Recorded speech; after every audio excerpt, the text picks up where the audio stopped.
being on a panel with people from the NUM is always honourable, you know, because I mean the NUM, I mean when you talk about class, I mean it's the NUM and the miners that actually powered this country and made it the country it was. Without the NUM, without the miners, you know, Britain would have never had this place in the world. It was on the back of the NUM and the people that worked down those pits that this country was made great. And we should always remember that, because when she talks about the enemy within, should never have been able to get away with that in describing the people that built our country. That's what she is, someone who hid about paedophilia, that she was aware of, someone who was having all those issues, lots of people.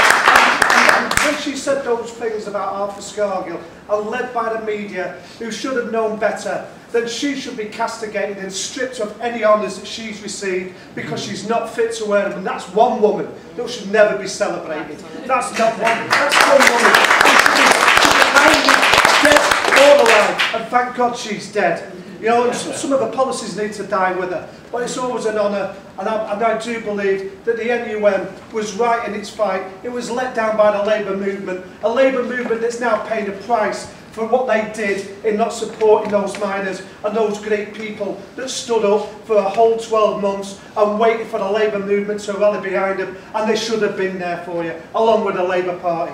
And when we talk about International Women's Day, I want to salute our shop stewards, our activists, our health and safety reps, because you're right, where would our union be? I mean, our union's made up of 50% women, you know, so without those 50%, we probably wouldn't be in existence. We'd probably be part of a different trade union. So I celebrate the success that our women bring to our trade union, and the success that those shop stewards and the difference that they make to everybody who works in the workplace where they're involved and they organise. And of course, when we talk about struggles, I mean there's lots and lots of struggles. And Doncaster care workers, obviously being in Doncaster, you can't not talk about the Doncaster care workers. I know some Doncaster care workers feel that they were defeated in some way. But I'll tell you what, if you hadn't have stood up and fought, you wouldn't have got what you'd have got. You'd have been in a worse position now than you would have been if you hadn't have done that, because you should celebrate that success, because it was you that inspired other people like St Mungo's to go out and stand up for their rights too. And that was the reason why you should celebrate the success in Doncaster of those people that stood up and were fighting for our National Health Service, because that's what they were doing. And again, a union should have been there to back them up, and a Labour movement should have been doing what we were calling for, and that's to go to the general strike to defend our National Health Service workers and everybody in this country under attack. And when you talk about people being exploited, what's more exploitative than workfare? It's slavery. It's modern day slavery in this country, where people are forced to work for the benefits. But I tell you, we have a simple way of dealing with that in our union. Bring it in. We'll go and have a branch meeting. We'll get a mandate. We'll go on strike because you don't bring your workfare here. No slavery in our workplaces. That's what we tell our employees. Which brings us to why I think you invite me, which is over the fast food rights campaign. And do you know, I'm a traditionalist. I'm a trade unionist that believes in community. That's where unions should be. That's where we came from. And I believe that Unite Community is an example of a real living example of how unions should now organise. And it's something that we're trying to do as a trade union, but we don't have the resources of Unite, unfortunately. But you know, we applaud the support we get from Unite. And we think that the way to organise is at grassroots level. And that's what the Fast Food Rights campaign is all about. It's about going on the streets and telling people about what the real issues facing ordinary working people are. It's about saying to them, on every town and every city in this country, workers are being exploited.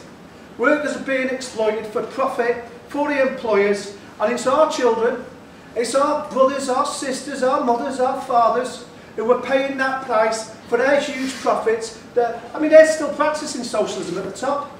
Socialism's there. They're taking all the wealth that we create and dividing it amongst themselves equally, and we're going to live on the crumbs that's left on that table. So we're going around the streets and towns and cities in this country saying to people, we wouldn't stand for inequality in any sector of life, would we? We wouldn't accept that it's right to treat black people and white people different, disabled and able people different. So why is it we accept it's okay to pay young people less?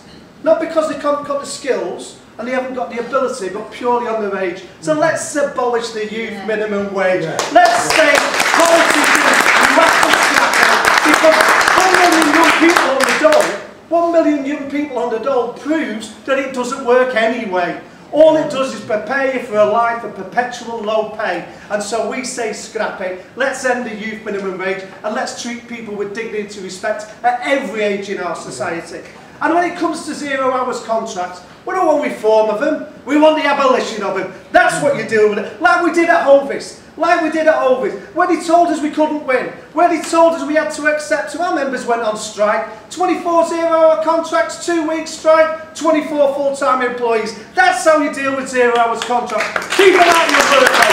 If you play along with Ted down, that's going to go on strike. And I tell you what, not only that, when you go to work, you shouldn't have to fill in endless forms to demonstrate you're living in poverty. If they want people to fill in forms, let the employers do it. Give a minimum wage in this country, which is a living wage of no less than £10 an hour. 5 billion people taken out of poverty. That's what that means. It means funding the NHS instead of funding the corporate profits like McDonald's.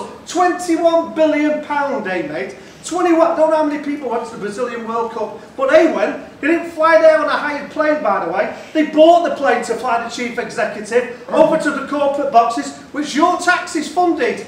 Where are their tax on those people instead of the people that are having to survive on poverty, disability benefits, or the unemployment benefits? The unemployment, by the way, which they're created to enable them to provide the cheap, exploitative workers for their friends in business. Let's end that corporate welfare and let's say a minimum wage of £10 an hour, and if an employer can't afford to do it, then let the government subsidise them instead of subsidising poverty pay. So 5 million people out of poverty, an NHS that's funded, the ending of tuition fees. Why should our children be exploited and why should they be educated into debt? It shouldn't happen, and that's what paying £10 an hour means, because it takes £3.6 billion back into the economy instead of supporting corporate welfare.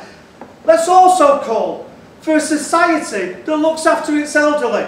Instead of the elderly being forced to sell up so they can afford to have the care that they require, instead of giving corporate welfare, let's fund it. Instead of making people survive on poverty pay within work benefits, let's make the employer pay. We create the wealth. We deserve a share of it. So I say a minimum wage of £10 an hour. Support the campaign, and on the 15th of April, we, along with 33 different countries in this country, we're taking part in a global fast food day of action. In London, we intend to occupy McDonald's. Yeah. We're going to shut them down. And they're going to exploit our people. We're going to show them profit in no way where you exploit people. So join the campaign on the 15th of April. Join the campaign for £10 an hour. Demand the politicians get on board with it. Solidarity.